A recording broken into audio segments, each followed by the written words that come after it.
திருடன் போலீஸ். ஒரு அமைதியான கிராமத்தில் பெரிய ஆலமரத்தடியில் சிறுவர்கள் தினசரி திருடன் போலீஸ் விளையாடுவது வழக்கம். அந்த விளையாட்டில் வேலன் எப்போதும் போலீஸாகவும் கதிர் திருடனாகவும் நடிப்பார்கள். ஒரு மாலை நேரத்தில் விளையாடிக் கொண்டிருந்த போதே ஊர் பண்ணையார் வீட்டில் நிஜமாகவே திருட்டுப் போனது தெரியவந்தது.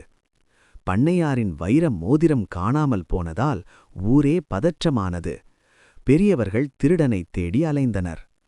பண்ணையார் வீட்டு புதருக்குப் பின்னால் இருள் சூழும் வேளையில் அந்த மின்னல் போன்ற அசைவு கதிரின் கண்களில் பட்டது.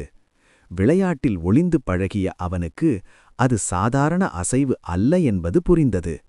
அவன் சந்தேகமாக உற்று பார்க்க அங்கே ஒரு மர்ம நபர் பதுங்கியிருப்பதை கவனித்தான். சத்தமில்லாமல் கதிர் சைகை காட்ட போலீஸ் வேலன் தன் நண்பர்களைத் திரட்டி அந்த இடத்தை வளைத்துப் பிடித்தான். பிடிபட்டது பக்கத்து ஊரைச் சேர்ந்த ஒரு திருடன் என்பதும் அவன் மடியில் மோதிரம் இருப்பதும் உறுதியானது. சிறுவர்களின் துணிச்சலால் ஊர் மக்கள் அனைவரும் அவர்களை வியந்து பாராட்டினார்கள்.